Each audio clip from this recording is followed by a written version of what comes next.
Well, welcome everyone. My name is Mindy Buchanan. I'm the Director of Patient Programs at the Foundation for Sarcoidosis Research. We are pleased to host this event with our friends and in partnership with Stronger Than Sarcoidosis. I'll be providing some quick information and housekeeping before we begin. So each panel tonight is about 50 minutes long with a 10-minute break in between. And these 10-minute breaks will also serve as our sound checks for our next panel. So that'll no doubt be a bit boring for you guys, and it may be useful to mute your device and step away, grab some water, stretch. If you need to drop off at any point and you want to join back later in the evening, that's perfectly fine. You may use the same link throughout the event. It will remain live.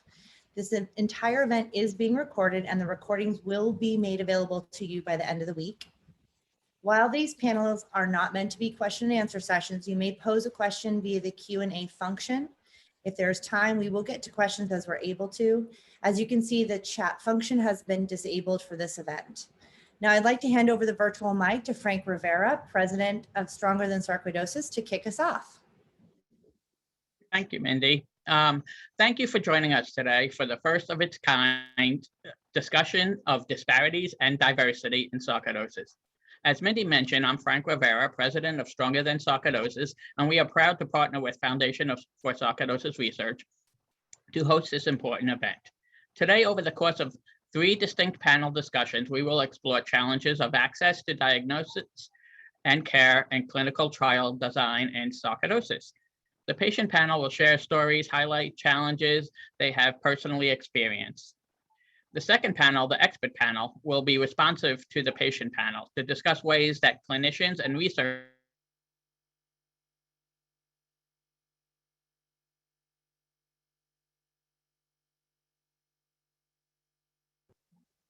Ooh. Frank froze up a bit. We'll give him a chance to get reconnected there. Sorry, the final panel where you see me again will be organization panel, where we will build on the expert panel. This panel will explore how patient advocacy organizations can begin to move the needle towards more equitable and comprehensive care, identifying what tools and support we need to accomplish this task. We are thrilled to share a bit more about those of you in the audience. 11 different countries are represented today, 42 US states. Breaking down ethnicity is 52% Caucasian white, 33% Black African American, 4% Hispanic, 3% Asian and Asian American, and 3% First Peoples Native American. 77% of our audience identify as female, with 20% as male. 86% of us are people living with sarcoidosis. 7 are caregivers for someone living with sarcoidosis. Other folks in attendance include healthcare providers, folks from industry, and representatives from other nonprofits. We've got quite a diverse crowd today. With that, I will turn it back over to Mindy to introduce your first panel. Thank you. Thank you, Frank, so much for that great kickoff. So it's my pleasure to introduce to you our first panel. First, I'd like to introduce Cheryl Bradford. In her many roles serving the sarcoidosis community, Cheryl is an FSR patient advocate, navigator, member of the FSR Speakers Bureau and Women of Color Committee.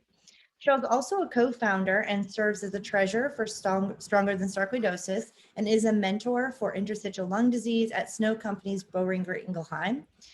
She has been featured in the documentary Beyond Breathless on the A&E network, and Cheryl has retired from the New York City Department of Education in 2018. Welcome, Cheryl.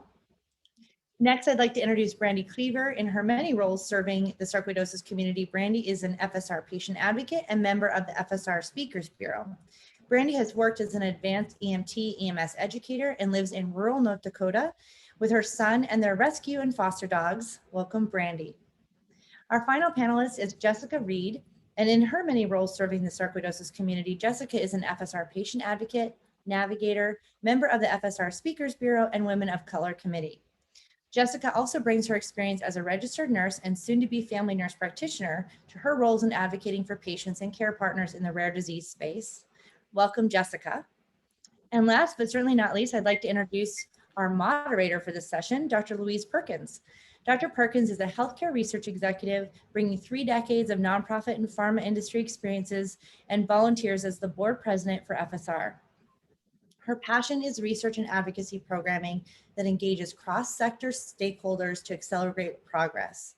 Dr. Perkins is Chief Science Officer Emerita at Melanoma Research Alliance, and she serves as a member of the Health Research Alliance Board of Directors and is the founder and president of CSO Emerita LLC, providing consulting services for healthcare research nonprofits. Welcome, Dr. Perkins, and I hand it over to you. Great. Thanks for those great introductions, Mindy. And I want to thank the two organizations for the opportunity to moderate this panel with these great folks to talk about and really set the stage for this very important session that's taking place today.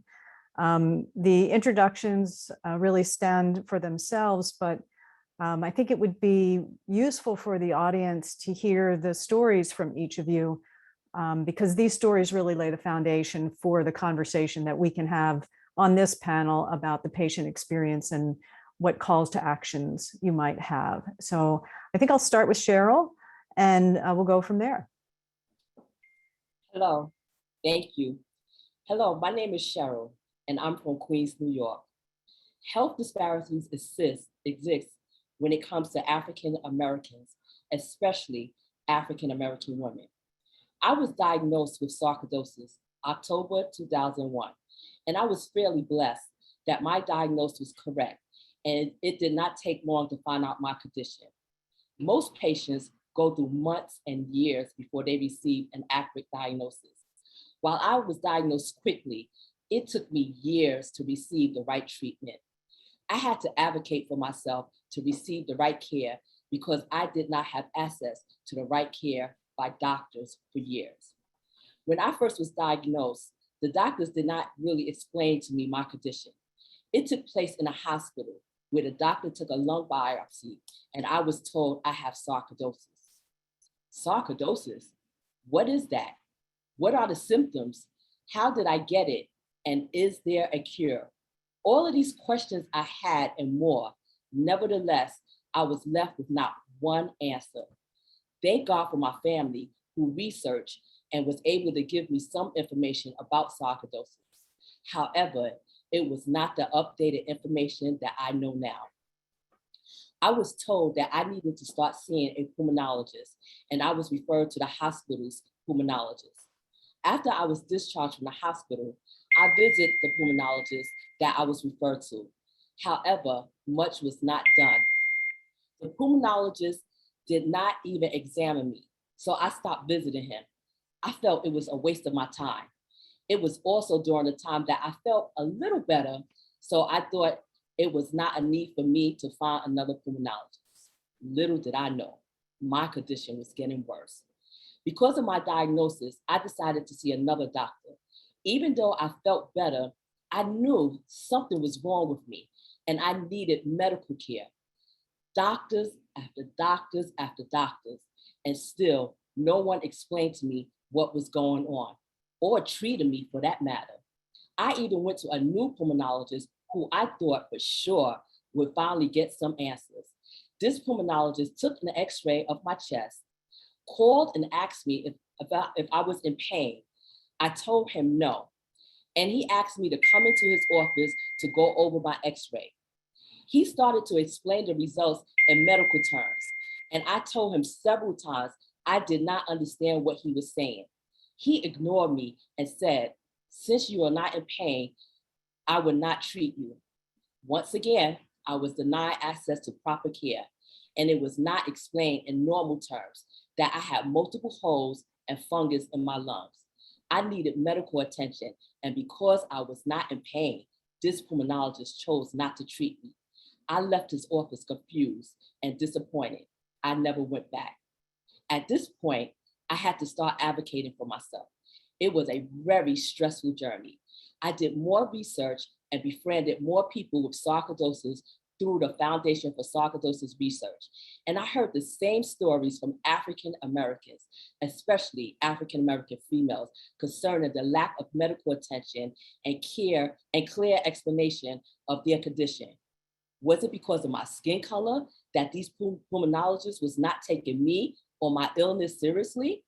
I have been told that the pain was in my head, it may be a sinus drip, and my favorite one, What do you want me to do for you? I was stressed and my condition got worse, all because I could not get the proper care that I deserved. I was coughing up blood, had shortness of breath, chest pain, and often felt fatigue.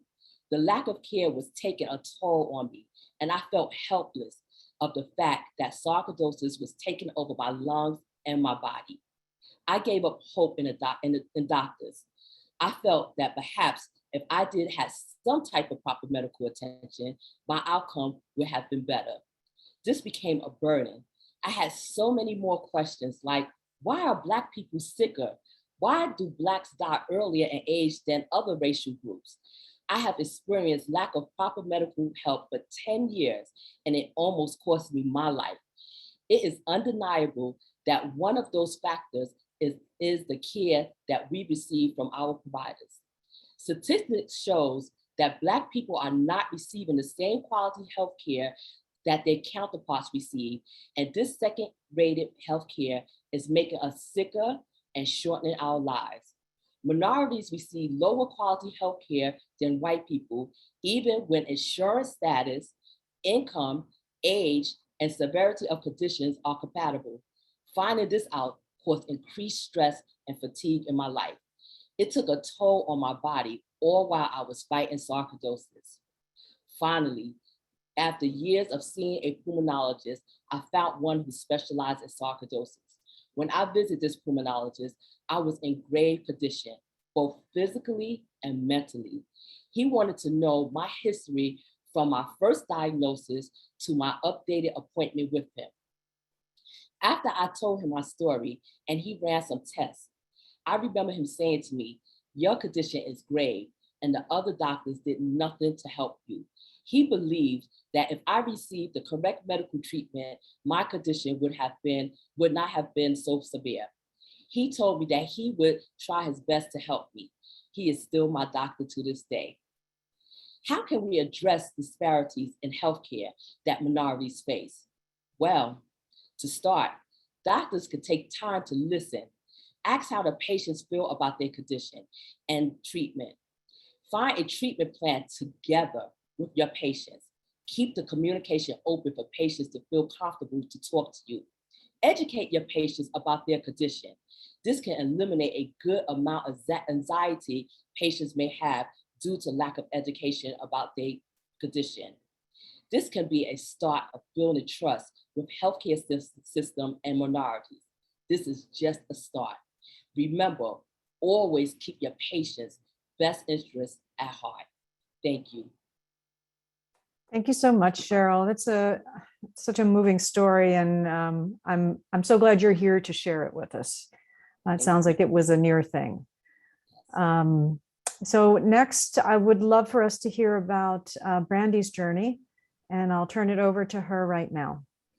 Hello, my name is Brandi Cleaver. I became a patient advocate for the Foundation for Sarcoidosis Research in January of this year, and I'm from North Dakota. My story begins in 2012. I was a single mother, part-time advanced EMT, and a full-time administrative assistant at our public school system. It was a hot July that year. My son was turning 3 years old. I'd spent most of his birthday party hiding inside where it was cooler while my mom continued to host his party. I was having weird bouts of nausea and dizziness and could hardly stay awake. I'll never forget when my family chewed me out for not participating in my son's party because I don't feel good. Apparently, I said I don't feel good often enough throughout life that no one believed me anymore. Just a few days later, I landed in the emergency room with severe dehydration, weight loss, stage 4 kidney failure, and an extremely enlarged spleen and lymph nodes. In the 4 days that I stayed in the hospital, I was told I had multiple myeloma and different types of lymphoma. I started planning the rest of my son's life and making my wishes for his future known. I was discharged with the understanding that I had a hopeless form of cancer. Within a few days of being discharged, I received a PICC line to deliver daily fluids at home until they figured out what was actually wrong with me. It took a few months, but they finally settled on sarcoidosis. I was devastated. My mother had been diagnosed with pulmonary sarcoidosis just 10 years prior. After watching my mom go through all of this, I already knew it meant high-dose prednisone and a lifelong battle with a rare disease. I also knew that high dose prednisone meant massive weight gain and depression. However, I had no idea that my sarcoidosis would take me down a much longer, more painful, and darker path than what I witnessed with my mom. This diagnosis was also a revelation for my mom and my sister, an answer for years of me saying, I don't feel good.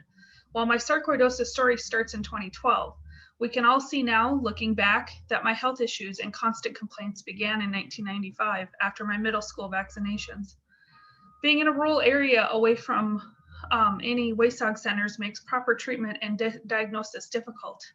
If I want to see someone who focuses on this disease, I have to pay out of pocket for medical care and travel expenses. It could be thousands of dollars by the time I'm done. At the time of my initial diagnosis, I had pulmonary involvement along with lymphatic sarcoidosis. My only option for a doctor was a pulmonologist. His only solution, high-dose prednisone and constant pulmonary function testing. I'm sure some of you can relate. After getting off the prednisone and having my spleen removed, it seemed like the sarcoid went away for the most part. I was gaining my strength back, my pulmonary function was restored, and I even began training for a 5K. Things seemed to be improving, and about 2 years later, I was medication-free. I continued to see the pulmonologist every year and continued with the routine pulmonary testing. Year after year, my tests showed no pulmonary involvement. I was never referred to a different doctor. In 2017, I began having what appeared to be pancreatitis attacks like clockwork every 4 months. Every time I was admitted to the hospital, I would ask about pancreatic sarcoidosis. And the answer every single time was, that's so extremely rare, you don't have that. I even made trips to Mayo Clinic in Rochester, Minnesota to find out what was going on. No one there had any new answers for me either.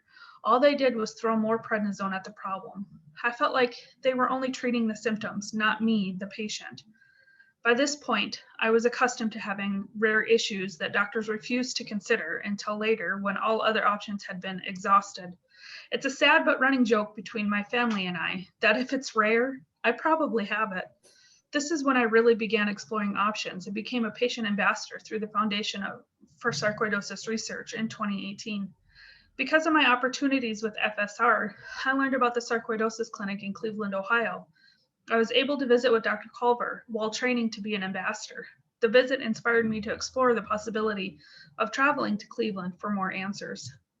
During this time, I was finally able to secure my dream job as an EMS manager, where I was responsible for most of the day-to-day business operations of our local volunteer ambulance service, while also being lead medic on many calls. Then it happened.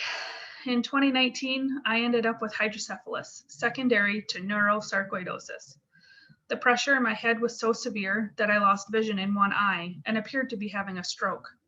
After 5 visits to the ER in 4 days, 2 lumbar punctures, and 2 other office visits, I had emergency surgery to place a shunt in my brain to drain off the extra fluids. Opening pressures for lumbar puncture should be between 15 and 20. Mine was in the 50s. This prompted a visit to the specialty clinic in Cleveland. There we found out that I do not have pulmonary involvement and therefore no longer need to see a pulmonologist. However, I now have multi-organ involvement, including pancreatic sarcoidosis, with neurosarc being the most prevalent. Neurosarc, another incredibly rare diagnosis that doctors didn't want to settle on, yet here I am 2 years later with a shunt still in my brain, operating at the highest possible flow rate. On the advisement of my new doctors, I found a whole new team at a whole new clinic 2 hours away from home in North Dakota. A rheumatologist in correlation with Cleveland Clinic now manages my sarcoidosis and all the specialists I see.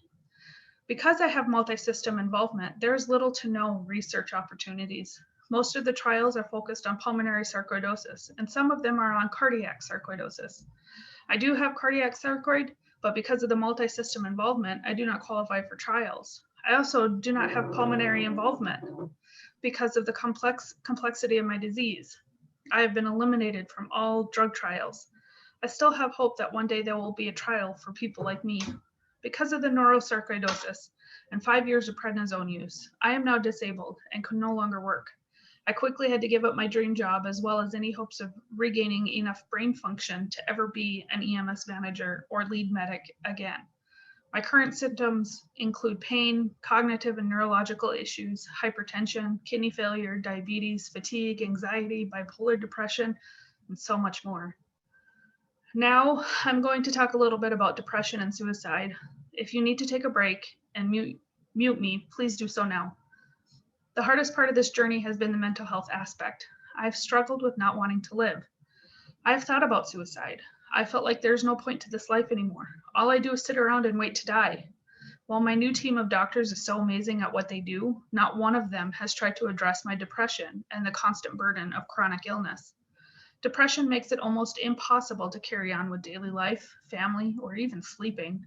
It is a serious medical condition, and it deserves just as much effort from my doctors as my rare disease. Though FSR and others are working on it, there is no standardized clinical endpoint in the treatment of sarcoidosis, especially around my quality of life. So if my doctors don't know when I'm better, how do we know when we are working towards? It's easy to feel like I will never get better. This is how it will be for the rest of my life, however long that might be. Despite all these hurdles, I find meaning in life with this disease. I now spend my time fostering dogs for a local rescue, watching my now 12-year-old son play sports, training new EMTs, and working with the Foundation for Sarcoidosis research. I've had a lot of hiccups in my journey, but I have also had quite a few blessings as well. Different charities have helped make my house handicap accessible and updated some of the windows and the roof. Having a strong support system has really helped in my journey. My mother has now become my personal care attendant and my personal chauffeur. My sister steps in at a moment's notice to care for my son and my dogs. My son, Carson, takes on more responsibility than any 12-year-old boy should. And my doctors are becoming experts in sarcoidosis, whether they want to or not. It is by the grace of God that I am able to speak with you all today. Without the strength and love of Jesus, I know I wouldn't have made it through my darkest days. Hannah Brencher says it best. Maybe life isn't about avoiding the bruises. Maybe it's about collecting the scars to prove that we showed up for it. Thank you, Brandi. That is a very powerful story, and I had not heard it before. I'm sorry you've had to do all of that, but I'm glad you're here to share it with everyone else. Jessica, you are up. Would love to hear your story as well before we get into the panel conversation. Thank you, Dr. Perkins. Good evening, everyone. My name is Jessica Reed, and I'm here today on the behalf of the Foundation for Sarcoidosis Research. I've been fighting sarcoidosis, specifically neurosarcoidosis, for 18 years now. And throughout those 18 years, I've been on daily medications, including prednisone, more than once. I was first diagnosed as a vibrant sophomore college student at UNC Chapel Hill, following an unnecessary laminectomy or back surgery and tuberculosis misdiagnosis. I have always been active and participated in 3 sports during my high school years, but sarcoidosis has forever changed my life, including permanent nerve damage and muscle atrophy in my right leg, neurogenic bladder, neurogenic bowel, and I now walk with a limp. Due to the neurogenic bladder, I have to empty my bladder with a catheter every 2 hours. 5 years after my confirmed diagnosis of sarcoidosis, I suffered a flare which resulted in severe brain inflammation. The brain inflammation caused me to experience grand mal seizures, and I was prescribed a very high dose of 60 milligrams of prednisone daily for 2 years.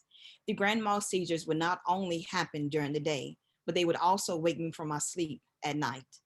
The list of side effects I experienced during that time on prednisone were weight gain of more than 80 pounds, stomach bloating, moon face, humpback, insomnia, depression, mood swings and severe irritability, loss of bone density, fluid retention in both my legs, increased sweating, skin thinning, hair loss, stretch marks, and vision changes.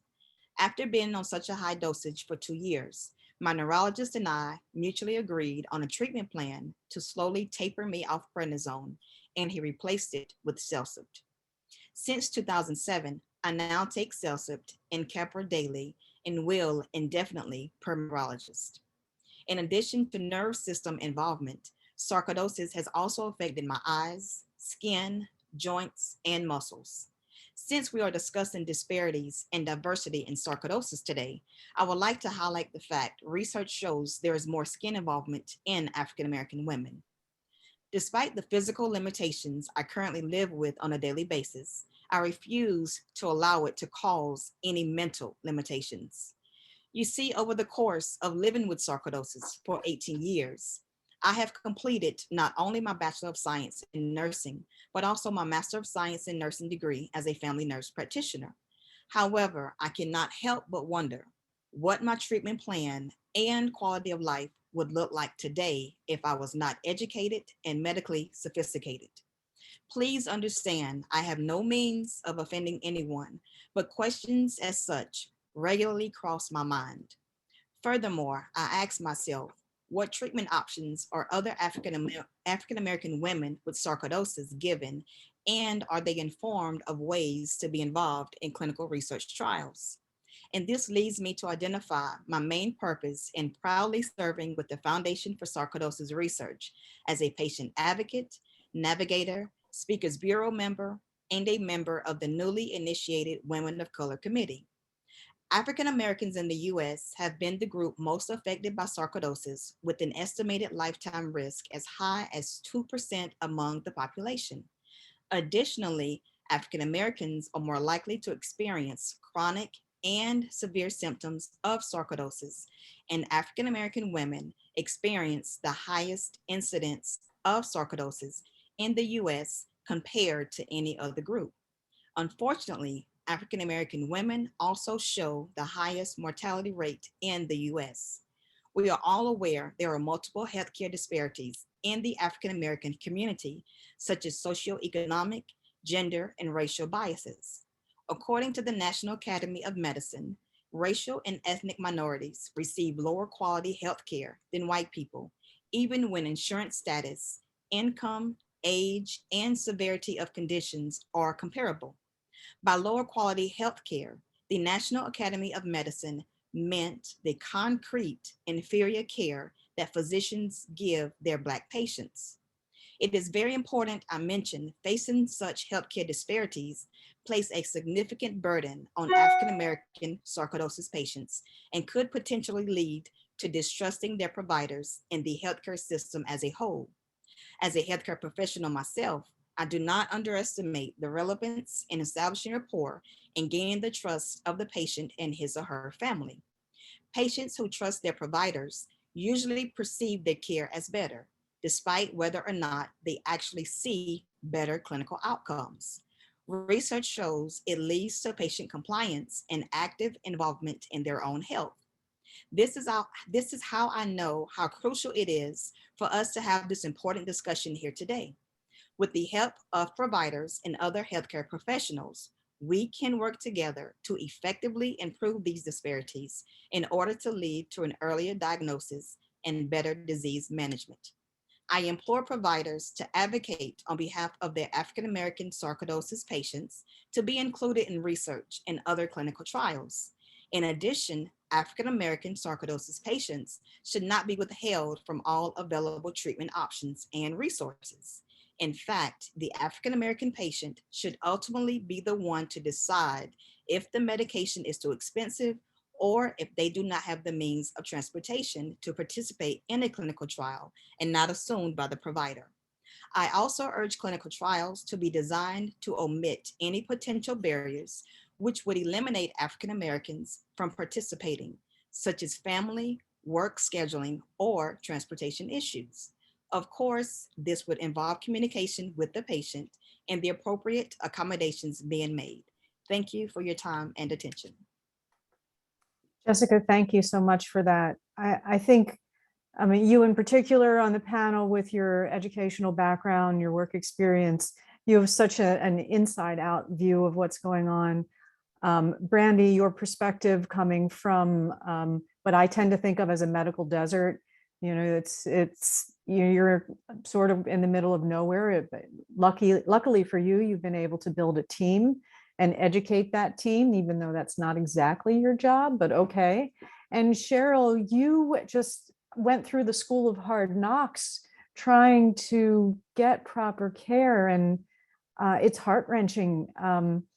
Now, something Jessica just mentioned about trusting your provider, clearly when you were going through your experience, Cheryl, trust was very low coming from of you, coming from you for the providers, it sounds like there were very, very good reasons for that. What was it ultimately that made you have trust in your provider?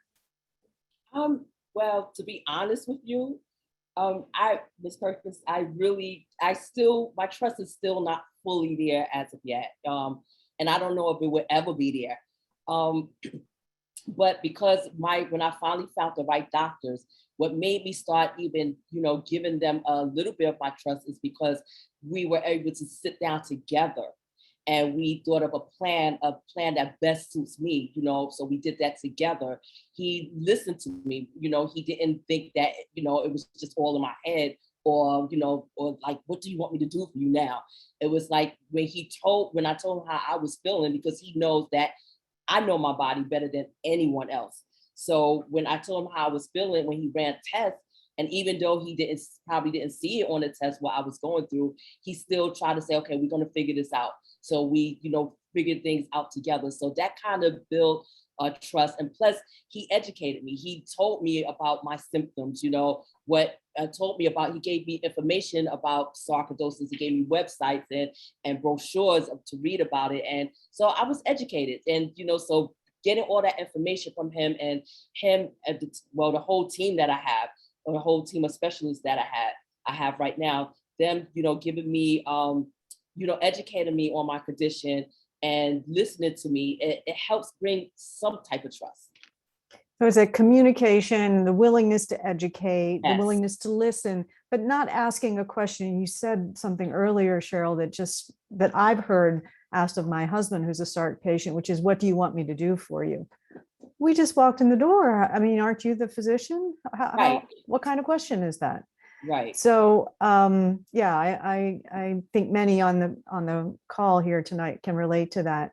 Brandi, from your perspective, you mentioned something that resonated with me about access to trials, and access to trials being limited for someone with a complicated medical situation. And that's true for many SARC patients because they have multiple things going on with them. What access to trials is that, but also kind of geographic. Have you encountered that as well? Absolutely. The only trial that I ever almost qualified for was out of Denver, Colorado. And so they would have had to fly me there for any testing that they wanted to have done. And so that kind of eliminated me. Yeah, so that just, I mean, I would imagine that just compounds the kind of the roller coaster ride around finances, around Absolutely. scheduling, around the mental health issues, which are enormous. I mean, I think, I'm hopeful that some of those barriers will be touched on around trial participation, perhaps in the next panel. Yes. But let's see, which actually takes me to a question that I want to hear each of you talk about. What tip would you give to patients who are experiencing challenges getting proper care? And I'll turn to you first, Jessica. What's your one tip to give to patients who are experiencing challenges to get proper care and feel excluded from research? Sure. My one tip is self-advocacy. As Cheryl and Brandi also learned going through this rare disease and journey, if we don't speak up for ourselves, ask the questions, meaning treatment options, of course, clinical trials, way to be involved in research. Where are these treatment centers? Where can I find a knowledgeable provider? If we don't actively ask those questions, they, of course, will not give us that information. So we must take the initiative to ask those specific questions in order to get the answers that we can need. Even if it's just a small step in the right direction, it's better than no steps being taken at all. I was wondering about that. Is there kind of a starter question that you can ask that empowers you to, well, that worked out okay, and then you can ask another, and maybe you have insight into that. Say for instance, if a patient has problems finding transportation to their provider's office, there are actual resources in the community for those patients. And for instance, the state I live in, The healthcare system I work for, of course, there are several agencies in surrounding rural communities that have those resources for those patients.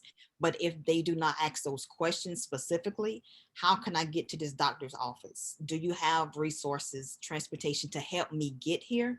They won't know what those actually are. Got it. Okay, that's a great tip. Cheryl, coming to you, what would be that piece of advice that you would give to patients to help them? And you're on mute. I'm sorry. So I'm just gonna, I agree totally what Jessica said, but another thing is, don't be afraid to, I always say, divorce your doctors.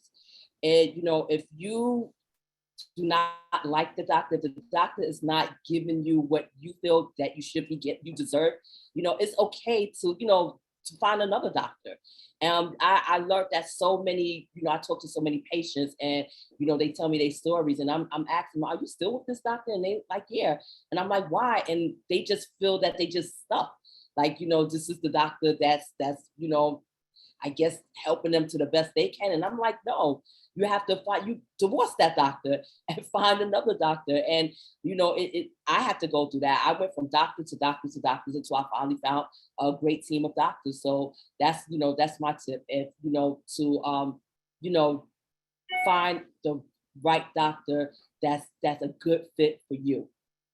I love that tip. And, just speaking from our family experience, it's as an outsider and somebody who's kind of in the business of nonprofit healthcare research, I'm always surprised that patients put up with so much. So do you have a scorecard or do you just go follow your intuition?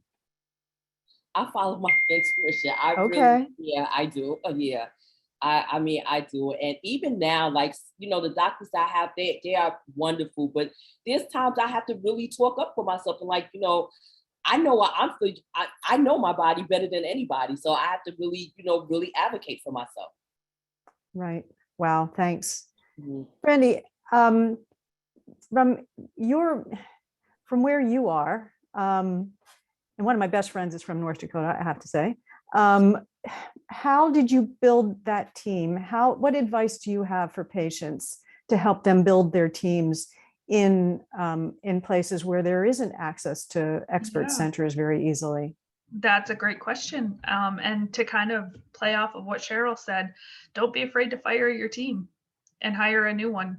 I just got to the point that I was sick of dealing with the same answers because I knew that something else was wrong and nobody was listening to me.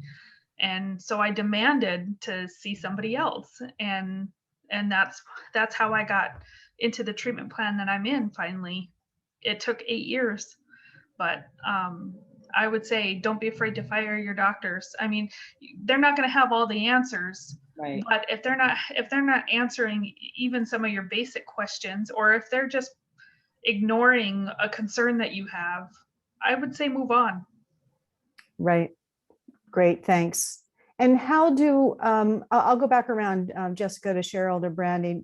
Jessica, how do organizations like FSR and Stronger Than Sarcoidosis help overcome some of these barriers for African Americans, for people who are not in the right places, people who want to participate in trials but are being excluded?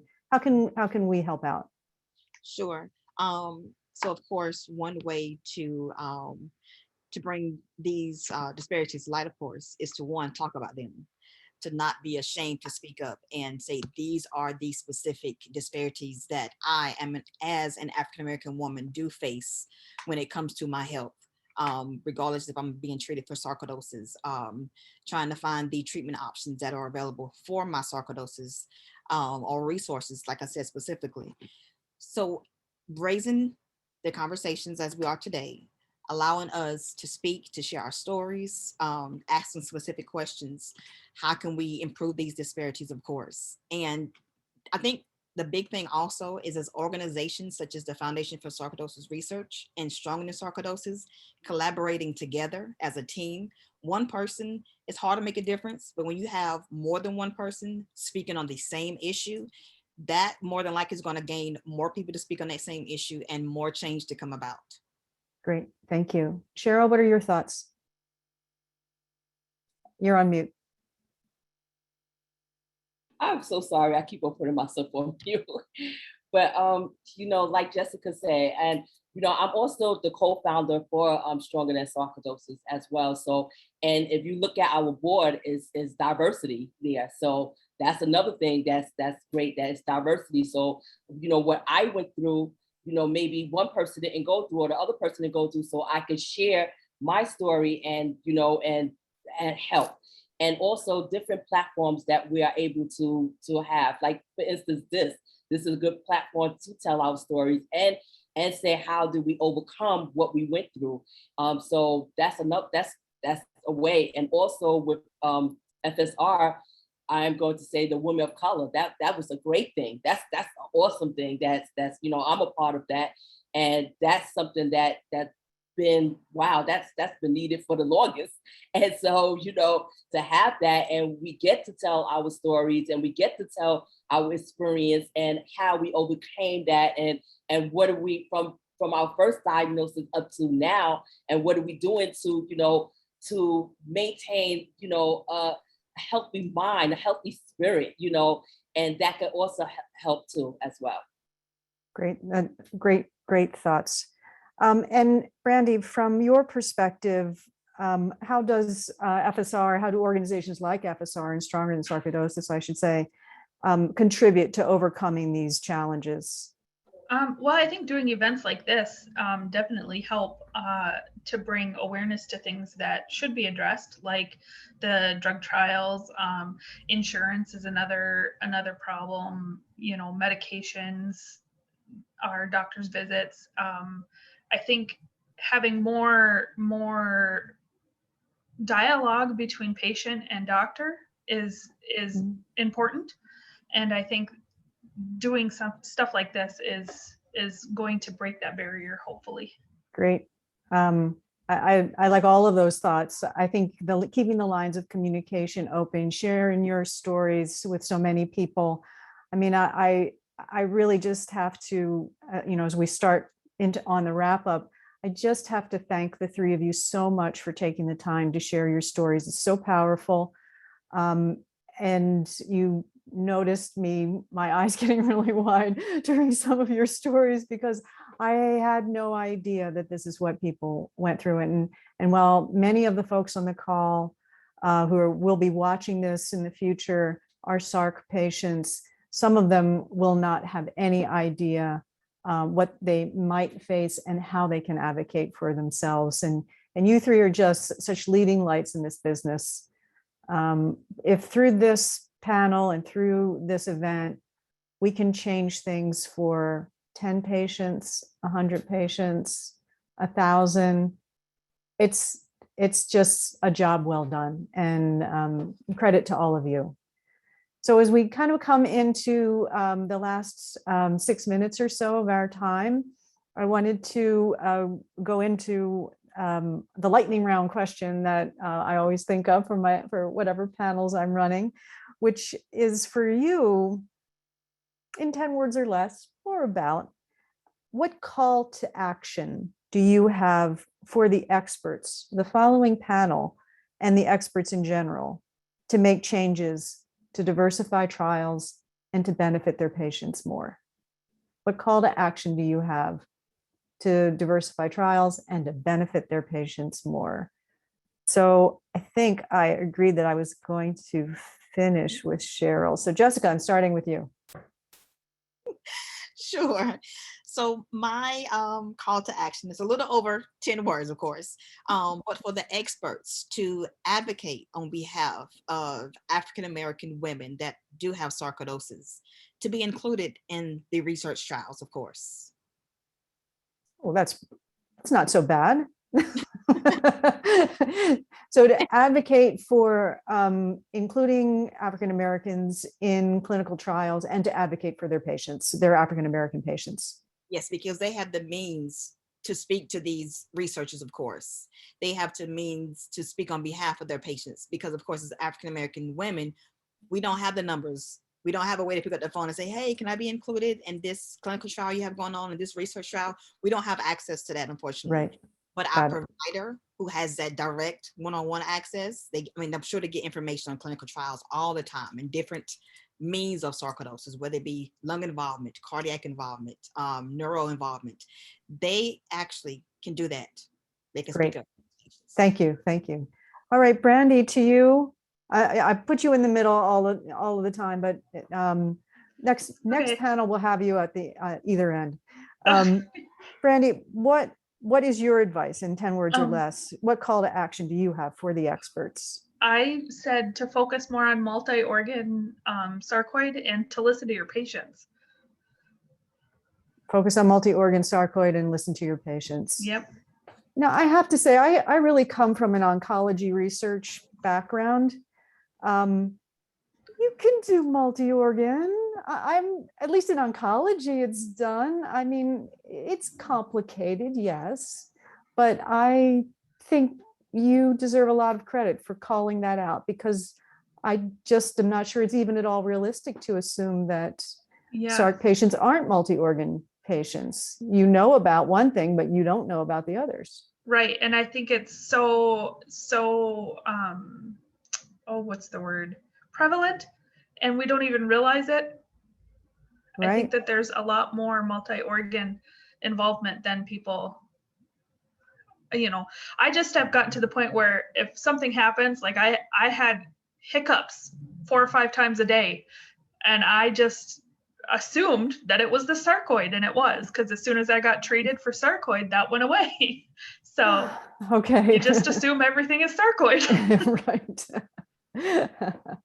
All right, Cheryl, you get to wrap things up for us. 10 words or less. What call to action do you have for the experts to make changes, to diversify trials and benefit more patients? You're on mute one last time. So embarrassing. But what I do agree with, with Jessica and Brandi, the communication, and we need that communication, and also we just we just need diversity all around. It just can't be just one group of people. It has to be diversity all around. So communication and just diversity all around the table. Yeah, I completely agree. I mean, you at some point you want to feel comfortable with whom you're speaking. You want to have an idea that they have an idea of the perspective you're coming from. And I'm sure that experts are all rushed for time, but you know what? Patients have so much going on in their lives. Something needs to give so that the patients get what they are looking for, what they need. And just to keep those lines of communication open. And I have to say, I think that's where nonprofits can also help to fill in some of the gaps on the education. Well, we have about 1 minute to go. And I think I will start to wrap things up then. It has been my distinct pleasure to host this panel with you. The three of you are such leading lights in this business. I am so thrilled to have been able to do this. You've just been able to, I know you have already changed lives here and now. I know you previously done it through all of your outreach, and I look forward to working with you more and more. Mindy, I'll turn it over to you. Thank you, Dr. Perkins, and thank you to all three of you. Wonderful, amazing